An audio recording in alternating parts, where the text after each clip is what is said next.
We're going to try this again. Hey, there I can see a comment. Hi, Stacy. Welcome. Hi, Ashley. See, it's so much more fun when I can talk with y'all. I don't want to just sit in front of a camera and eat and like ramble for an hour. That is a nightmare. Y'all don't want to listen to that. So, yes, we're back. Hopefully all of our friends will come and join. This is welcome. Oh, you want me to talk about Valentine's Day? I hate Valentine's Day. I'm married. I'm happily married. I just think it's weird that we have to celebrate a day of love. You know what I mean? Like, shouldn't we love each other every day? Shouldn't every day be like Valentine's Day? So, personally, who asked me that? Personally, we don't celebrate Valentine's Day in our house. It will just be another day. Yes, the COVID-19 is coming to an end.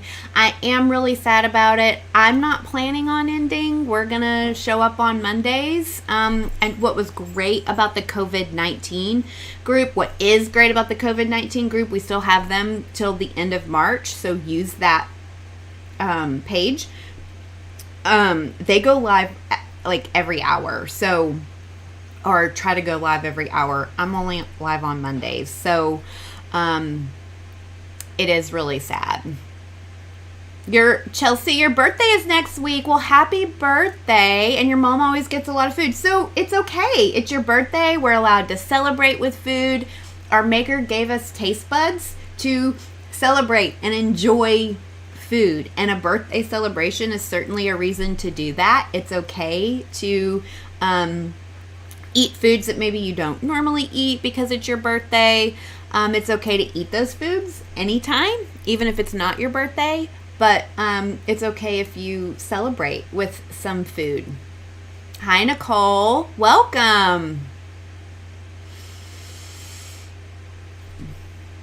Everybody have like their lunch or snack or meal with them. This is a really good question on Instagram. How do I know if I have disordered eating or an eating disorder? It can sometimes, I think, be a nuanced fine line for people. Disordered eating isn't okay, right? Just because it doesn't maybe meet diagnostic criteria for an official eating disorder, disordered eating isn't healthy eating. Disordered eating doesn't make you feel good about yourself. Disordered eating doesn't, like, it causes anxiety and body image, and it's just a hop, skip, and a jump and a slippery slope away from becoming something, I don't even want to say more serious. Like, it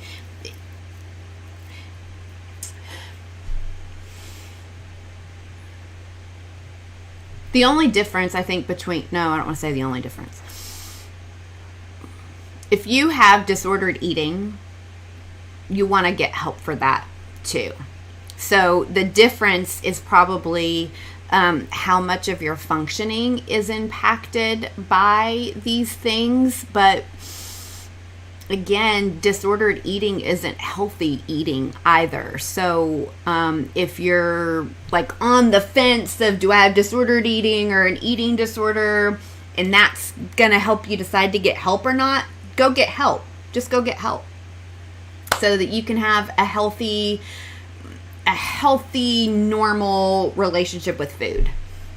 You're right, Nicole. Reach out for help. I work with people who don't have a clinical eating disorder, but they have disordered eating. I see them in my therapy practice because there's anxiety and depression, and again, like body image and self-esteem and self-worth stuff that we can work on. We can work on intuitive eating. So Ashley says, I'm coming to terms with weight. It is so hard for people in recovery to deal with weight, but let me tell you something. That is part of the eating disorder, right? It's not a thing that, like, Don't waste your precious time and energy on your weight. I know it feels really important to you right now, but I want to tell you there's more to life than that, and you can have oh God, I have all these like clinical words that I'm trying not to use cliche things. I was gonna say you can have freedom. That's so like, what the fuck does that mean? I just think that our life is to live and to do the things that we want to do and serve the people we want to serve. And if we are focusing on our weight and our body, we're missing out on those things. So I think that recovery and mental health and healing and self-worth and self-esteem, whatever words we want to use, that's about how can you just live your life and do what you want to do. Because right now, as all of you are, as you are right now, you can do cool shit. Like, your weight in your body will allow you to do those things. You can start and do those things right now. You don't have to lose weight to start living and doing your life. So go live and do your life. Hey Megan, glad you're here. I want to say that sometimes hunger cues get messed up. Food gets weird when we feel weird, and we certainly all have weird things that we're feeling. So our bodies still need food, and your job is to take care of yourself, right? And show up for yourself. You're allowed to do that. And I know it's really hard. Maybe you never learned how to take care of yourself. Maybe you didn't have anyone model self-care and self-love. But food and eating is a really easy, basic way for us to show up and care for ourselves. Food and freedom in the same sentence seems unattainable. But see, Stacey, that's the thing. Like, we aren't supposed to be thinking about food all of the time. Food is, we eat, I nourish my body, I get what I need, I enjoy it, and then I move on. And I'm supposed to, like, your life is about living and those values and doing those things that are important, the things that light you up. And like, we have too many things to worry about and things that we want to do.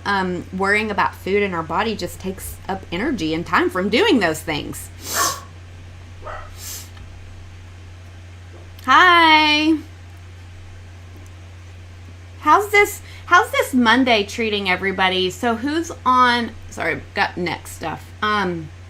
Who's on the East Coast where they're getting all that snow? I'm really sorry for you guys.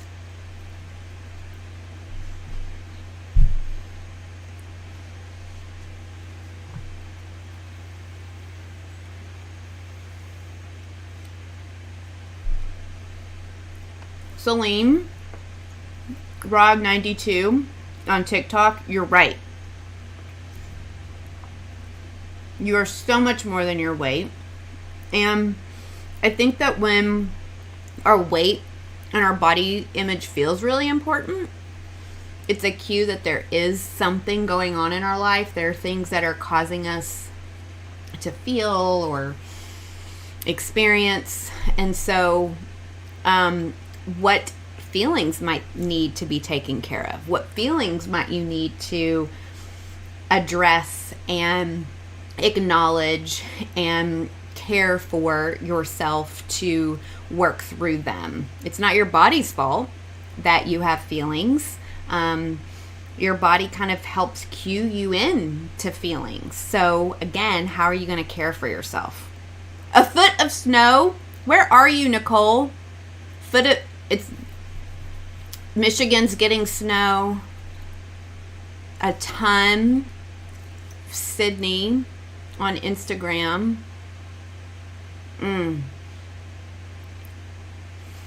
Sid, stop going to therapy because you thought you were fine and you still struggle a little bit. What should I do? Go back to therapy.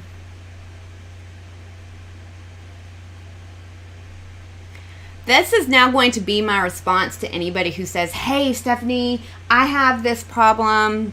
Or I'm experiencing this, what should I do? Go to therapy. Everyone, go to therapy.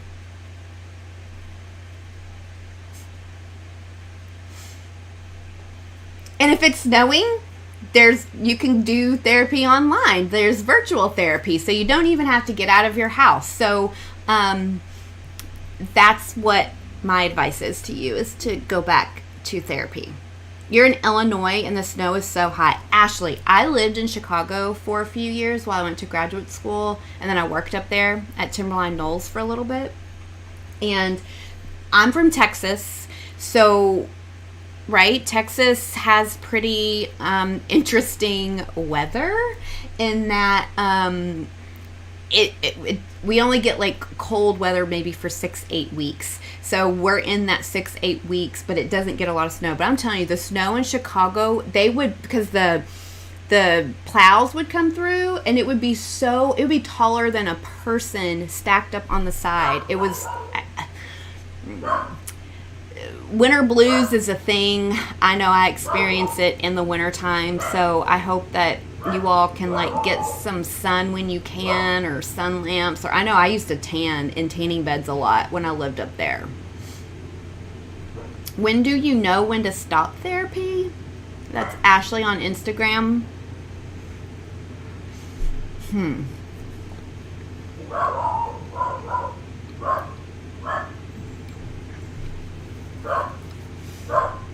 you have things to talk about or not? If not, like, have you resolved the thing that you went to therapy for? Sometimes we take a break and then we need to come back. That happened. Sid, you feel dumb going back to therapy?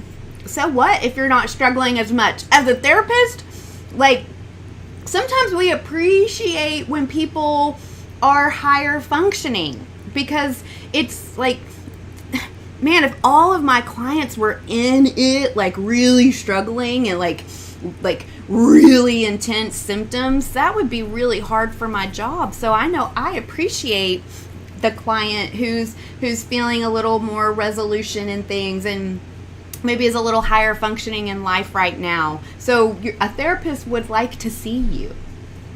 If you think you need to go back, go back. Michigan has so much snow, Megan. Ugh. You love the snow, though.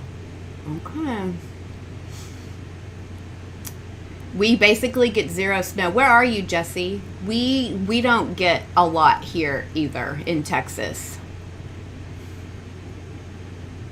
Why are stomach pain and hunger cues synonymous? Stacy, you've asked that question a couple times. I think I saw it. But they're... I mean, if your stomach is hurting because you're hungry, that's telling me that you're really hungry. So I think that means it's time to eat. Maybe you don't feel hunger, but if you're feeling stomach pain, I think recovery is learning a lot about your body and recognizing what it's telling you. Like, you've got to have to figure out, what is this telling me? What does this mean when I feel this way? So can you be curious about that? If you're malnourished, that's going to explain why you have stomach issues. There's all kinds of GI stuff that comes up when we're restricting and we have an eating disorder. And so it can feel like stomach pain and hunger are the same thing. But if you're experiencing stomach pain because you're hungry, you're too hungry. Probably. That's what that says to me. I don't know you. I don't know your body. I don't know, anything about anything. I know you join me on these lives all of the time, and I love that you're here. So I would say, if like you're getting to that starving, empty stomach stage, like where it's growling and it's painful, I always tell my clients that usually means you're too far into the hunger and like you need to eat. And it's not going to be easy to eat. I know that, because when you're really starving, there's a lot of reasons why your body struggles to eat initially. That's why we want to be consistent with eating, because my body knows, okay, Maybe I can't eat the exact same way every single day because there's no such thing as perfect eating, right? But my body knows that I consistently feed it. So it does what I want it to do. It does feel embarrassing. I think you're right, Nicole. Chronically coloring on Instagram. Because we think that, like, it's this thing of, like, check mark and done. Mental health never ends. It's not a thing that, like, you one time manage or you one time fix or you one time get a hang of, and then you're like, okay, I never have to worry about this ever again. You have to manage your mental health every single day, like you manage your physical health, like you manage your, your work health, your relationship health. You have to do things for yourself every day. So when life happens, right, mental health stuff can come back up. So it's okay that maybe you have a period of time where you feel really good and things are all right, and then life happens and you have to go back to counseling or back to treatment. It happens. I've done that. We've all done that. It feels embarrassing, but you don't have anything to be embarrassed about.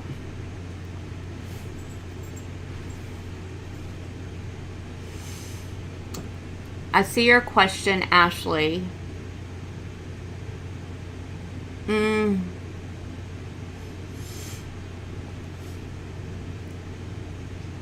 think what I'm hearing, it's a lie. Listen, we tell ourselves lies all day long. Our brain thinks it knows what is happening, but that sounds like a limiting belief. I don't know why you're allowed to be self-motivated, and you're allowed to want to take care of your health, and you're allowed to want to take care of yourself, and you're allowed to take care of your body all day, every day for the rest of your life, no matter what your weight is. That doesn't, like health isn't just for a certain body shape or size. Like, health is universal for everybody.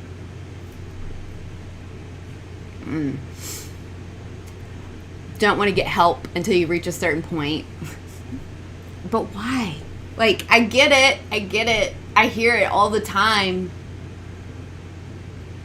You don't deserve to be miserable. You deserve to have a life that you want to live, like, period. So if you're not living the life you want to live, you're allowed to want to do something about it. So I give you permission to go to you have permission to try to feel better, even if you just feel a little off, right? You have the right to want to feel better. Red, I see your comment now that your questions weren't sending, so maybe ask it again. Sometimes I get a lot of things in my feed at once. So, like, if a bunch of people join, or if there's comments that go so fast and I don't see them all. So, Red, if you want to ask your question, I will look for it. Hi on TikTok. Hello. This is really fun because we have, like, TikTok, Instagram, YouTube, Facebook, Twitter, and I don't know what that other one is. Twitch, maybe?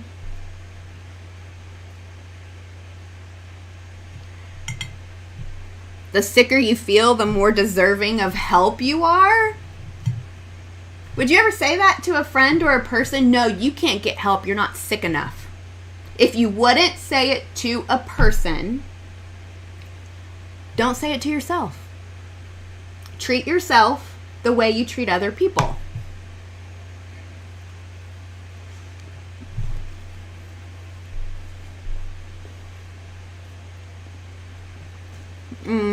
Thank you. I don't want to convince you to go back.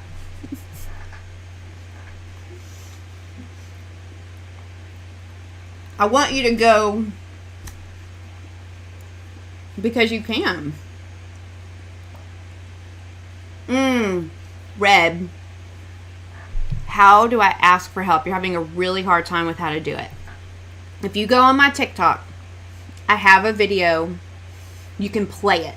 It's my audio, and like, you just play it for a person, and it says, hey, the person that is showing you this They want to tell you they love you, but they need some help. So that's a great way. You can write it down, what you want to say. But I think that there's a few different things. Like if you have people, like if you want to start with your family or a support person, you sit them down and you say, hey, I don't feel great. I'm unhappy. I want some help. Can you help me find a therapist? Or you can just go to psychologytoday.com, put in your zip code, and a whole bunch of therapists are going to come up.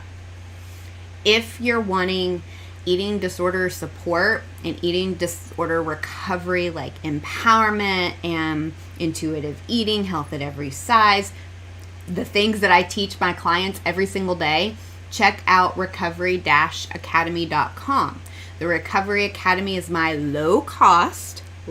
super low cost eating on demand eating disorder recovery support community. So you get a lot of the worksheets and tools and skills that I teach my clients. I teach you a lot about eating disorders, like different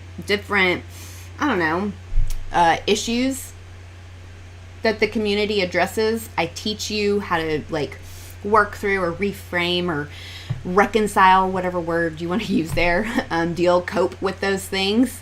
And we have group support with me and another amazing coach. There's lots of things in the Recovery Academy. Exactly, Nicole. You would never tell a friend to not get help for cancer, right? Or if your friend was like, I have a cough or have a sore throat, what would you say? Go to the doctor. You wouldn't say to them, well, you know what? I don't think it's enough. I don't think your throat hurts enough. I don't think your fever's high enough. I don't think you're sick enough. Why don't you wait a few more days, see if you get sicker, then maybe you can get help. No, you would say, go get help. Go get help. If you feel bad, go get help. I don't know, like, y'all, this question kind of runs all over me a little bit because not one of you is going to convince me why you don't need help.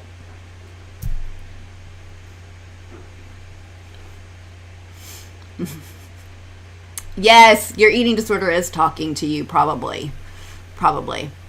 If it's like an asshole, judgmental, critical, negative statement, it's probably your eating disorder. I do offer online sessions.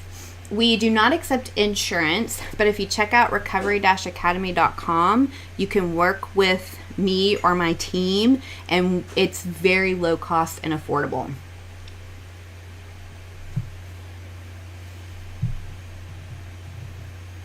Everybody is healthy. I think worthy of health, right? I would argue, unfortunately, that there are health conditions and disease and illnesses and unfortunately disability that happens. So health isn't like a value of worth, but I think that everyone should be as comfortable as they can be. BMI does mean nothing. It is literally nothing. I know we use it, and it shouldn't be used.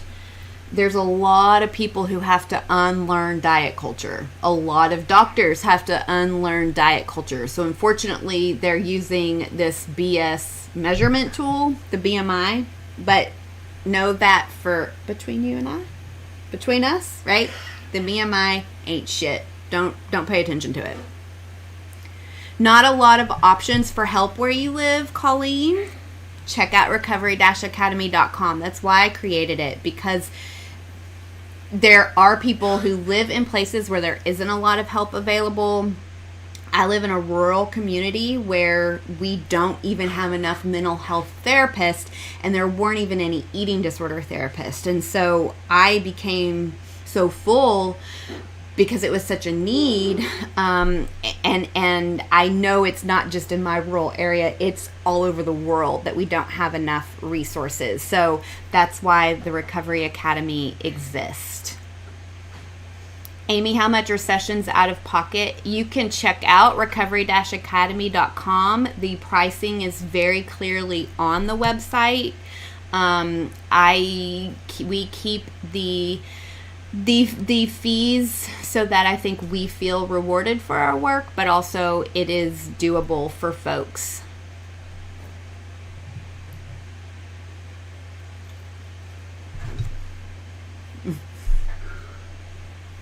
The BMI ain't shit. Mm-hmm.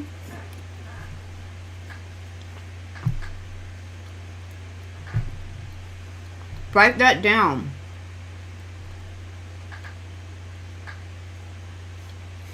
Don't apologize for your questions. You're monopolizing the time that's given to you. Good for you. I would do the same thing.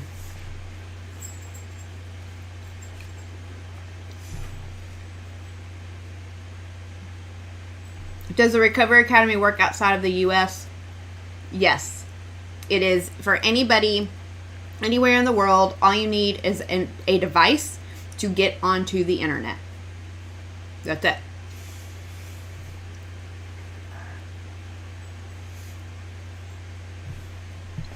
What's the difference between the different levels of the Recovery Academy? So there's 3 levels. So you can just buy the course, right? Maybe you don't want to be a part of the monthly membership. You want just like the course where I teach you and you get the worksheets, and that's really like a self-help work at home. They're usually, I don't know, $45 to $100. You get it, it's yours to keep. And you don't have to join the community. If you join the community, every single month I produce a new course that is eating disorder recovery, mental health related. So you get that. When you are in the silver or gold, you get all new content for free. Bronze, you get, I think there's like 4 courses available now, like managing eating disorder behaviors.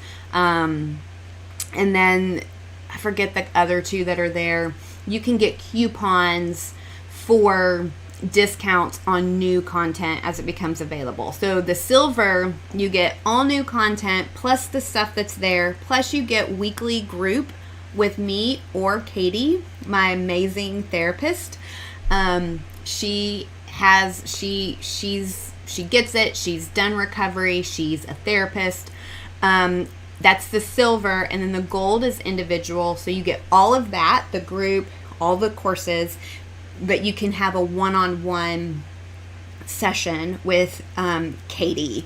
So you get a lot of that like individual support, and you can add one-on-ones on as you like need. Is that the answer to your question, Jessie? A lot of doctors are all about BMI. They have a lot to learn, unfortunately. Amy, a lot of us were drilled. Listen, I grew up in the 80s, you know, so like we were the queens of dieting back in the day. Like dieting was happening seriously when I was in middle school and elementary school. I'll never forget the first day I started my first diet was over the summer one time, because we realized we could wear, like, there was this awareness of our bodies in swimsuits. And so we all have been ingrained and taught diet culture. Our job now is to unlearn it. And that's hard and easier than you think, truly.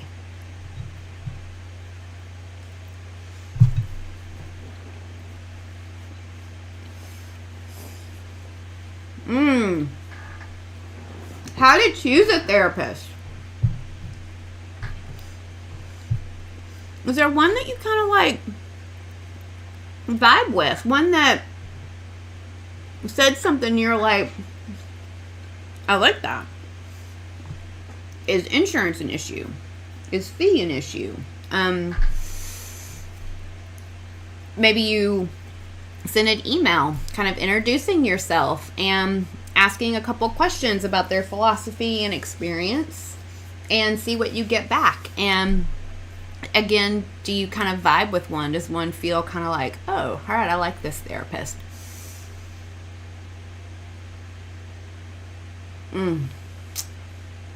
Jessie, I can't answer your question about is it normal about weight gain, because everybody is different, and food and weight are nuanced things.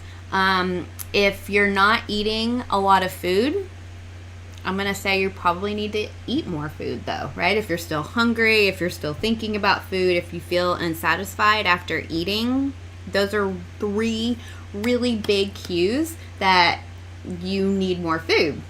So it's okay to go get more food. I'll say this, when our bodies are nourished, our weight, I don't want to say it doesn't fluctuate. Weight always fluctuates. But when you are nourishing consistently your body, it kind of just levels out. Like your weight doesn't necessarily become this, I have days where I'm bloated or not. And so that's just normal, that our bodies are going to just have, every day our nutritional needs are different, but our bodies kind of sit at a range, in a place where there's not a lot, like any fluctuation just feels kind of like easier to accept and deal with. So maybe talking with a dietitian or a therapist about your food and your meal plan.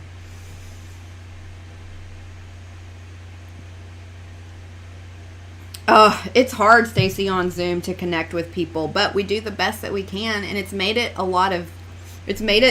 more accessible to a lot of people. So, okay, y'all, I am looking at time, and I have just a few minutes left, so I'm going to try to answer 1, maybe 2 questions.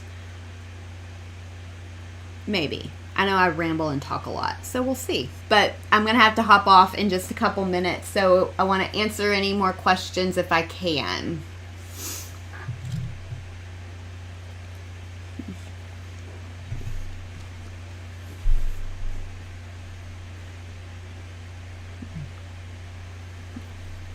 Sid, ask your therapist. Ask her that question.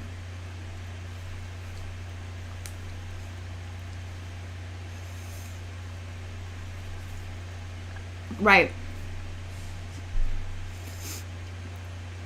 Oh, new plan from a dietitian. Definitely talk to your dietitian. That's the best person for you to know, like for you, because they know you individually, they know your body, they know your situation. So you can trust your dietitian. So ask them that question.